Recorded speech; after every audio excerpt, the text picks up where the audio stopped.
Welcome back to my channel guys. Mau tahu berita bola hari ini dan bagaimana analisa beritanya? Semuanya hanya di Rosa Bola.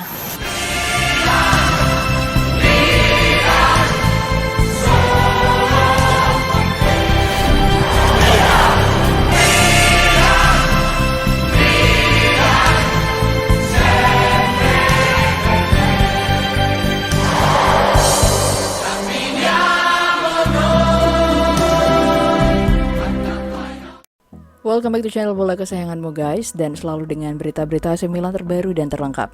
Mau tahu berita bola hari ini dan analisa beritanya? Semuanya hanya di Rosa Bola. Aku yakin dari video yang aku tampilkan, kalian sudah tahu Rosa Bola ini mau bahas apa, gitu kan? Iya bener sekali, aku ingin sedikit mengulas perjuangan AC Milan ketika bertanding ke kandang Juventus dini hari tadi. Memang Milan belum mampu mengulang kembali kisah kemenangan 3-0 di musim lalu. Tetapi hasil imbang 1-1 yang diraih Milan sesungguhnya tetap merupakan hasil yang positif. Nah, sebelum aku mengulas kenapa aku cukup puas dengan penampilan Milan tadi, yuk kita ulas dikit jalannya pertandingan ya.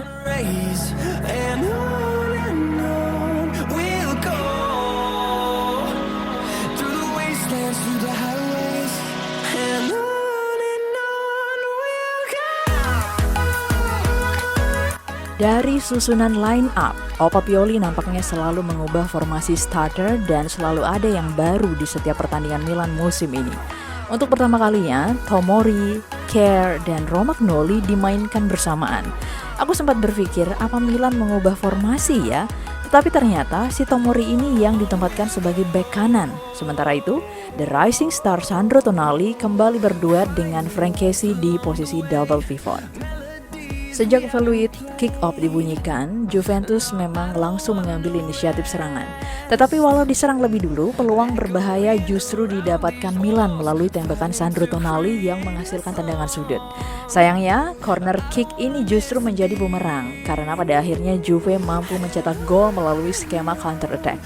Umpan sundulan Theo yang tidak akurat mampu dicuri Dybala dan langsung memberikan umpan cepat kepada Alvaro Morata. Berlari dari tengah lapangan, ia mampu memenangkan lari atas Theo Hernandez dan langsung berhadapan dengan kiper Mike Maignan. Bola pun dicocor pelan mengecoh Maignan dan Juve pun langsung unggul cepat.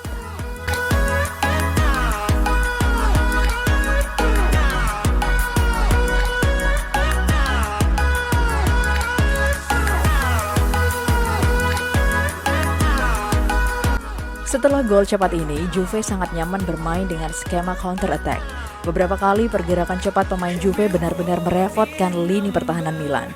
Posisi sayap kanan yang ditempati Alexis Saelemaekers beberapa kali menghadapi ujian. Fikayo Tomori yang diplot sebagai bek kanan masih terlihat canggung di posisi barunya. Maignan juga harus beberapa kali melakukan save untuk mematahkan serangan berbahaya Juve. Pada menit ke-16 dan 18, ia harus membendung peluang dari Morata dan Paulo Dybala yang seharusnya bisa membuat Juventus semakin menjauh dari Rossoneri. Duet bek tengah, Romagnoli dan Simon Kjaer kerap kalah cepat dengan Morata dan Dybala. Hal inilah yang menyebabkan Kjaer beberapa kali harus melakukan tackling berisiko yang dapat membuatnya cedera. Seharusnya mungkin Fikayo Tomori yang ditempatkan di posisi bek tengah karena Doi memiliki kecepatan yang baik dalam menghadapi penyerang-penyerang cepat. Dan benar saja di menit ke-35 Simon Kjaer harus keluar dan digantikan oleh Kalulu. Aku sempat bertanya kenapa sih kok nggak Kalulu aja dimasukkan sejak menit pertama? Setelah Tomori dikembalikan ke posisi aslinya, justru pertahanan Milan malah lebih terkendali. Setuju nggak guys? Silahkan komen di kolom komentar ya.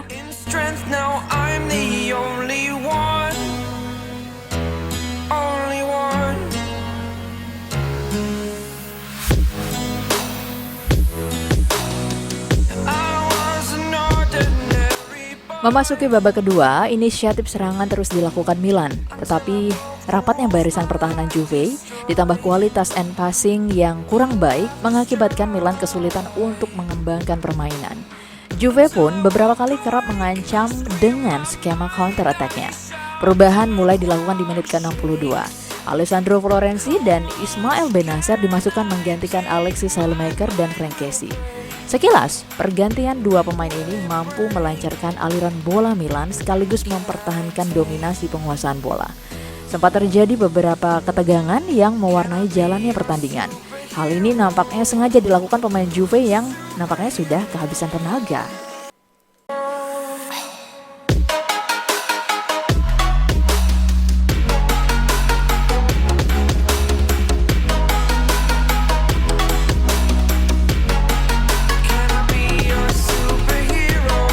Walau Sandro Tonali dan Ante Rebic sempat terpancing, kedua pemain inilah yang akhirnya menjadi kreator gol penyeimbang Milan.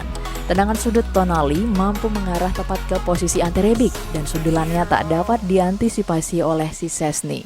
Mampu menyamakan kedudukan, Milan berada di atas angin dan mampu menciptakan beberapa peluang berbahaya. Yang aku ingat, di sekitar menit 86, Kalulu hampir saja mencetak gol jika tendangannya tak ditepis Szczęsny.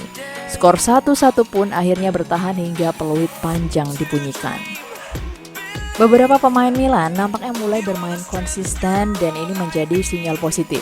Pertama, Mike Maignan, satu gol yang membobol gawangnya bukan semata kelemahan dan kesalahannya, karena Doi memang dalam posisi sulit saat berhadapan 1 lawan 1 dengan Morata. Sama seperti saat melawan Liverpool, beberapa save-nya mampu menyelamatkan Milan dari posisi tertinggal lebih jauh.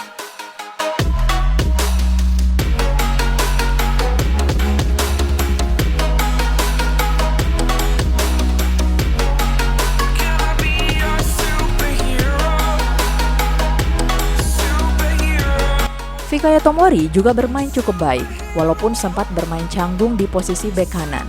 Tetapi ketika bermain di posisi bek tengah, Tomori kembali seperti Tomori yang kita kenal. Yang aku suka dari pemain ini adalah Doi tipikal pemain belakang yang keras, tetapi sangat sportif. Pemain ini relatif jarang mendapatkan kartu kuning. Sandro Tonali juga bermain sangat baik dan layak menjadi the first DM yang dimiliki Milan saat ini. Selain terlibat sangat aktif, Doi mulai rajin mengasah kemampuan tembakan jarak jauhnya. Bahkan, dibandingkan Locatelli, Tonali benar-benar menjadi sosok kunci di balik permainan ngotot AC Milan. Mungkin Doi sempat terpancing emosi ya, tetapi setelah itu Doi back to normal dan mencetak assist.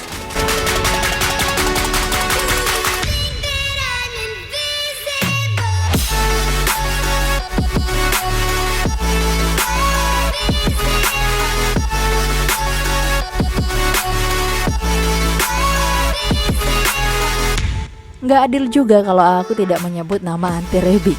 Walau sempat terisolasi di babak pertama, penampilan Ante Rebic lebih berkembang dari babak kedua. Golnya ke gawang Juve mencatatkan namanya sebagai pemain yang 3 kali berturut-turut membobol gawang Juve. Jadi, sepertinya memang pemain ini menjadi momok bagi si nyonya tua, guys. Nama Pierre Kalulu juga layak diapresiasi. Walau awalnya bermain agak canggung, namun di babak kedua Doi tampil lebih baik dan berani maju hingga kotak penalti lawan. Doi bahkan hampir menjadi pahlawan jika tembakannya tidak diblokir kiper lawan. Sang kapten Romagnoli juga bermain baik, walau aku kadang ketar-ketir ya ketika Doi begitu bernafsu untuk membantu penyerangan. Namun untungnya hal ini tidak berbuah petaka dan tidak ada kesalahan fatal yang dilakukan.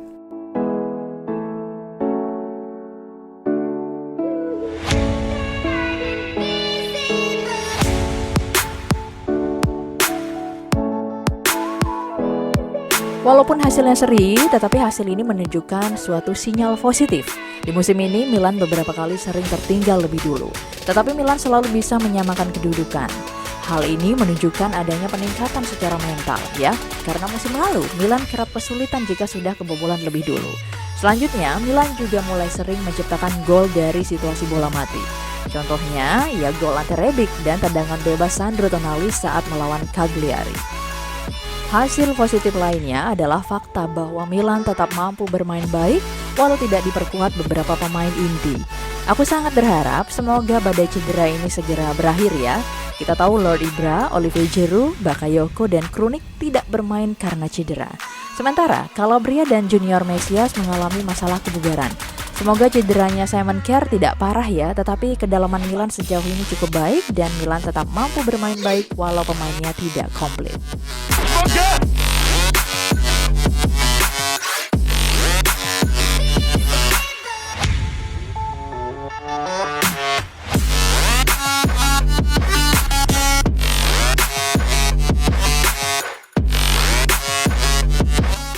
Sekian ulasan tipis-tipisku ya guys. Semoga penampilan baik ini terus dapat dipertahankan dan 3 hari lagi kalian akan kembali ke San Siro untuk menghadapi tim promosi Venezia. Keep up the good work guys. Dan kalau kalian punya info lain soal pertandingan ini silahkan komen di kolom komentar ya. Selamat menyaksikan pertandingan-pertandingan AC Milan di Serie A dan Liga Champion. Dan nantikan beritanya di channel bola kesayanganmu ini. Jangan lupa follow Instagram dan TikTokku di rosabola81 dan dapatkan info-info seputar AC Milan lainnya serta juga bocoran tentang konten Rosa Bola selanjutnya. Sekali lagi, tetap patuhi protokol kesehatan, stay safe and well everyone. Bye! Thank you banget udah ikutin video-video dari aku. Jangan lupa untuk subscribe, like, comment, dan share. Tentunya jangan lupa juga nyalakan lonceng notifikasinya untuk update video terbaru dari Rosa Bola. See you in the next video. Bye.